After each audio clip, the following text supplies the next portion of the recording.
فبالباطل يؤمنون أفبالباطل يؤمنون گفتگو میں انتہائی توجہ اور انہماک دلچسپی کی ضرورت ہے. انتہائی ضروری، اصولی اور اہم مسئلہ جو آپ کو سمجھانے کی ضرورت ہے.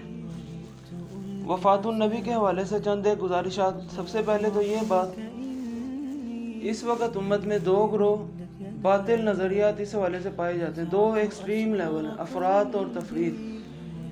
ایک اس ایکسٹریم کی طرف چلے جاتے ہیں کہ نبی صلی اللہ علیہ وسلم گویا کہ قبر میں جا کر مٹی ہو گئے، ختم ہو گئے، ان کا جو جسد مبارک ہے وہ ختم ہو گیا، بالکل بے روح جسم ہو گیا. ان میں ہم بعض اوقات زیادہ ایگزیجریشن کر جاتے ہیں. بالکل باطل نظریہ ہے اور یہ گستاخی ہے نبی صلی اللہ علیہ وسلم. ایک دوسری ایکسٹریم پر چلے جاتے ہیں کہ نبی صلی اللہ علیہ وسلم اکثر قبر سے باہر آیا کرتے ہیں، بلکہ یہ بعض نے لکھا ہے کہ مدینہ شریف میں روزانہ کی بنیاد پر ایک کٹہری ہوتی ہے اور رسول اللہ صلی اللہ علیہ وسلم اس میں آتے ہیں، فیصلے کرتے ہیں. کئی مواقع انہوں نے لکھے ہیں جی، ایک تابعی کو فلاں اللہ کا ولی گیا، انہوں نے دعا کی کہ میں نے آپ سے سلام کرنا ہے، نبی صلی اللہ علیہ وسلم کا قبر سے ہاتھ باہر آ گیا. کئیوں نے لکھا ہے، دیوبندیوں نے کہ ہمارے دو علماء کا جھگڑا ہو گیا اسی حیات النبی کے موضوع پر، تو نبی صلی اللہ علیہ وسلم ان کے مدرسے میں دیوبند میں تشریف لائے اور ان کا جھگڑا ختم کروا دیا. بہت زیادہ ایکسٹریم تک چلے گئے کہ بالکل مرنے کے بعد ان کے اختیار ڈبل ہو گئے اور ہر چیز کا ان کو پتہ چل رہا ہے، دنیا کے ہر انسان کا ہر عمل وہ دیکھ رہے ہیں. بہت زیادہ ایکسٹریم.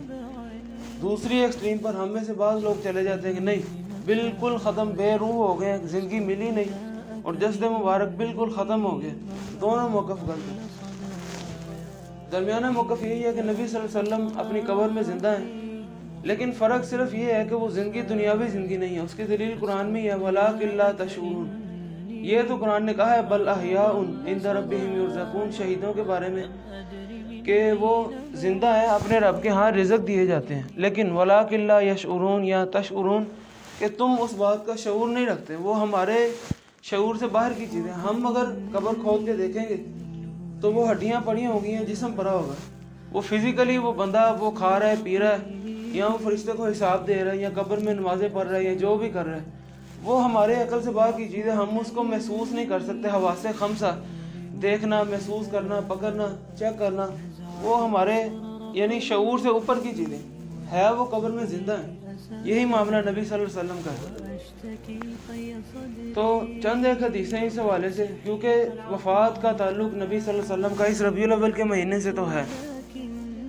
آخر میں ایک بات آپ کو بتاؤں گا، ریسرچ ہے کہ ہم اس بات کا بڑا ڈنکا بجاتے ہیں کہ ہم بھی ایک ایکسٹریم تک چلے جاتے ہیں، کیونکہ نبی صلی اللہ علیہ وسلم کے بارے میں وہ کہتے ہیں کہ 12 ربیع الاول کا مہینہ، یہ 12 ربیع الاول کی تاریخ یہ نبی صلی اللہ علیہ وسلم کی پیدائش ہے.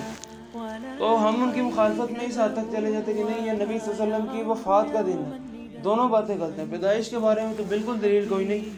وفات کے بارے میں بھی آگے میں ثابت کرتا ہوں تحقیق کے ساتھ. کسی بھی لحاظ سے 12 ربیع الاول نبی صلی اللہ علیہ وسلم کی وفات کا دن بن ہی نہیں سکتا.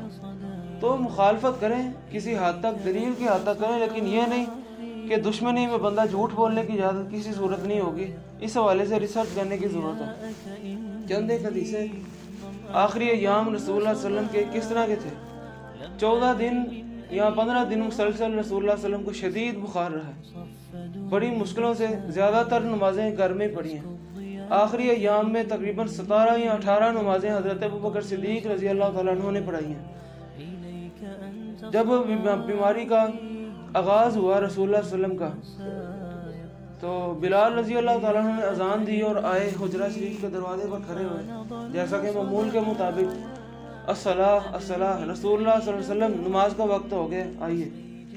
فرمایا کہ نہیں، آج میری طبیعت وہ بہت زیادہ خراب ہے، نہیں آ سکتا. مرو ابا بکر فلیصلی بالناس، ابو بکر کو کہو کہ وہ لوگوں کو نماز پڑھائے.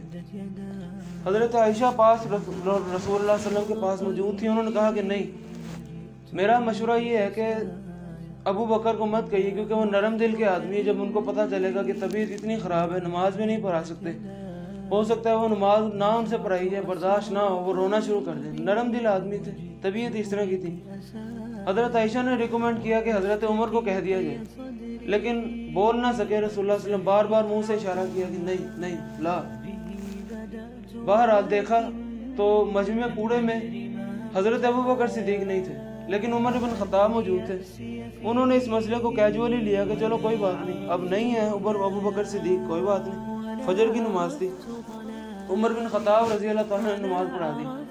اب قدرتی طور پر عمر بن خطاب کی آواز بہت اونچی تھی، حجرے میں آواز آئی اللہ اکبر، جماعت کھڑی ہو گئی۔ رسول اللہ صلی اللہ علیہ وسلم نے کھڑکی جو مسجد نبوی کی طرف کھلتی تھی، نظر آ رہا ہے، کھڑکی کھول کر باہر کی طرف دیکھا، لا لا لا، نہیں، اس کو آگے نہیں کرنا تھا، میں نے ابو بکر کا کہا تھا۔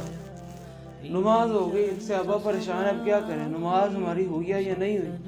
ابو بکر صدیق لیٹ ہو گئے، تشریف لائے، رسول اللہ صلی اللہ علیہ وسلم کے پاس گئے تو رسول اللہ صلی اللہ علیہ وسلم نے کہا کہ لوگوں کو نماز دوبارہ پڑھاؤ، کیونکہ یہ اللہ کو بھی منظور نہیں ہے، مجھے بھی منظور نہیں ہے، امت کو بھی منظور نہیں ہے۔ بتانا شیعوں کو یہ مقصود تھا کہ نبی صلی اللہ علیہ وسلم کے بعد حق صرف اور صرف ابو بکر صدیق کا ہے، تو دوبارہ ابو بکر صدیق رضی اللہ تعالیٰ عنہ نے نماز پڑھائی، اور جتنے بھی دن بیماری کے رہے اسی طرح ہی چلتے گئے بیماری کے دن۔ بہت شدید بخار تھا، حدیثوں میں آتا ہے کہ ایک مرتبہ رسول اللہ صلی اللہ علیہ وسلم نے 7 مختلف جگہ کے کنووں سے پانی منگایا۔ ٹائیفائڈ کا بخار تھا کہ مختلف جگہ کے پانی، ان کی مختلف تاثیر ہوتی ہے، مختلف ذائقہ ہوتا ہے، ان سے غسل کیا، لیکن کو خاص افاقہ نہیں پڑا۔ بالکل زندگی کے آخری ایام میں ایک مرتبہ کوشش کی رسول اللہ صلی اللہ علیہ وسلم نے، ایک کندھے پر حضرت علی اور ایک پر فضل بن عباس، ان دونوں کے سہارے چلتے اس طرح چل رہے ہیں کہ جو پاؤں ہیں، پاؤں کے انگلیاں زمین پر نشان بناتے جا رہے ہیں، بالکل طاقت ہی نہیں ہے۔ 2 صحابہ کے کندھوں کے اوپر جا رہے ہیں، نماز کی کتنی زیادہ فکر ہے۔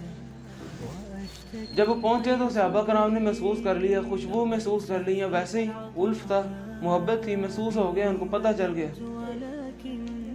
تو ان قریب تھا کہ صحابہ کرام ان کی طرف دیدار کے شوق میں دیکھنا شروع ہو جاتے ہیں، یہ نمازیں چھوڑ کر ان کی طرف متوجہ ہو جاتے ہیں۔ تو رسول اللہ صلی اللہ علیہ وسلم نے اشارہ کر دیا کہ نہیں، ٹھہر جاؤ، نماز اپنی جاری رکھو۔ ابو بکر صدیق بھی جب ان کو پتہ چلا جماعت کروا رہے ہیں، ایریاں پیچھے کی طرف کرنا شروع کر دی کہ نہیں، نبی کے ہوتے ہوئے میں جماعت کرواؤں گا۔ ان کو بھی رسول اللہ صلی اللہ علیہ وسلم نے اشارہ کیا کہ ٹھہرے رہو۔ ان کی بائیں طرف آ کر مثلا ہوا یہ تھا کہ رسول اللہ صلی اللہ علیہ وسلم ابو بکر کی امامت کروا رہے ہیں، اللہ اکبر، ساتھ ابو بکر کھڑے ہیں، نبی صلی اللہ علیہ وسلم بیٹھے ہیں، نبی صلی اللہ علیہ وسلم کی اقتداء ابو بکر کر رہے ہیں، اور ابو بکر پیچھے لوگوں کی امامت کروا رہے ہیں۔ اس طرح نماز ہوئی۔ تو بہرحال اسی طرح پھر آخری ایام میں حدیثوں میں آتا ہے کہ رسول اللہ صلی اللہ علیہ وسلم نے جو امت کو تاکید کی ہے سب سے زیادہ، الصلاۃ الصلاۃ الصلاۃ، لوگوں نماز کا خیال کرنا۔ پتہ تھا نا یہ جو حالات آپ کے سامنے ہیں، ربیع الاول لاکھوں روپے خرچ کر رہے ہیں۔ ابھی میں آ رہا تھا تو لوگ باتیں بھی کر رہے تھے، جی ہم منائیں گے۔ لوگ پوچھتے ہیں کہ 12 ربیع الاول کہاں لکھا ہوا ہے، کس کتاب میں لکھا ہوا ہے؟ کہتے ہیں ہماری قسمت میں لکھا ہوا ہے، ہمارے مقدر میں لکھا ہوا ہے۔ نماز کا دور دور سے تعلق کوئی نہیں، اذانیں ہو رہی، ساری رات سجا رہے ہیں۔ تو رسول اللہ صلی اللہ علیہ وسلم پکار رہے ہیں بار بار اپنی امت کے اپنی زندگی کے آخری حصے میں نماز کا خیال کرنا، نماز کا لازمی طور پر خیال کرنا۔ گفتگو بہت لمبی ہے، صرف ایک بات آخری ایک کنسیپٹ اپنا کلیئر کر رہے ہیں کہ 12 ربیع الاول رسول اللہ صلی اللہ علیہ وسلم کے وفات کا دن نہیں بنتا۔ 2 باتیں سب سے پہلے جو حدیث میں ہے، سب سے پہلے تو ایک یہ بات کہ یہ بات ثابت ہے حدیثوں سے، دلائل النبوہ امام بہقی رحمہ اللہ کی ایک کتاب ہے، اس کے اندر وہ حدیث لائے ہیں صحیح سند سے کہ ربیع الاول رسول اللہ صلی اللہ علیہ وسلم کا جو وفات کا مہینہ ہے وہ ربیع الاول کا مہینہ ہے۔ ویسے بھی اس بات کے اوپر اجماع امت بھی ہے، ایک تو یہ بات کنفرم ہے۔ دوسری بات، ربیع الاول کا دن وہ پیر کا دن تھا، وہ بھی صحیح بخاری کی حدیث ہے کہ پیر کے دن رسول اللہ صلی اللہ علیہ وسلم کی وفات ہوئی ہے۔ تیسری بات، 9 ذو الحجہ کا خطبہ رسول اللہ صلی اللہ علیہ وسلم کا جو آخری خطبہ ہے، خطبہ حجۃ الوداع، وہ 9 ذو الحجہ کو ہوا ہے، اور اس دن جمعہ کا دن تھا۔ 2 باتیں معلوم ہو گئی، 9 ذو الحجہ کو جمعہ کا دن تھا، ذو الحجہ کے بعد محرم، صفر، ربیع الاول۔ ربیع الاول کی پیر والے دن رسول اللہ صلی اللہ علیہ وسلم کی وفات ہوئی ہے، تاریخ کا حدیث میں کوئی ذکر نہیں ہے۔ اب زیادہ سے زیادہ کیا پاسبلٹیز ہو سکتی ہیں؟ ذو الحجہ کا مہینہ، محرم کا مہینہ، صفر کا مہینہ، یہ 3 مہینے یا تو 29 کے ہوں گے، یا تینوں مہینے 30 کے ہوں گے، یا تینوں میں سے 2 29 کے ہوں گے، ایک 30 کا ہوگا، یا تینوں میں سے 2 30 کے ہوں گے، ایک 29 کے ہوں گے۔ اسی طرح کرتے کرتے گنتے چلے جائیں۔ 9 ذو الحجہ جمعے کا دن، 10 ذوالحجہ ہفتے کا دن، 11 ذوالحجہ اتوار کا دن، 12 ذوالحجہ پیر کا دن، 13 ذوالحجہ منگل کا دن، ذوالحجہ کا مہینہ سارا گزار دیں، محرم کا مہینہ، پھر صفر کا مہینہ، ربیع الاول کا مہینہ، چاروں طریقوں سے گزار دیں۔ تینوں مہینے 30 کے رکھ لیں، تینوں 29 کا رکھ لیں، 2 30 1 29، 2 29 1 30، کسی بھی لحاظ سے 12 ربیع الاول کے مہینے میں کوئی بھی پیر والا دن 12 ربیع الاول والے دن نہیں آ رہا۔ اگر 2 مہینے 30 کے اور تینوں مہینے 30 کے رکھیں، پھر 12 ربیع الاول اتوار والے دن آ رہی ہے، جبکہ وفات پیر والے دن ہے، یہ بات کنفرم ہے، اس لحاظ سے بھی نہیں آ سکتا۔ اگر 2 مہینے 30 کے 1 مہینہ 29 کا ہو تو یہاں بھی اتوار والا دن آ رہا ہے 12 ربیع الاول، پھر بھی غلط ہے۔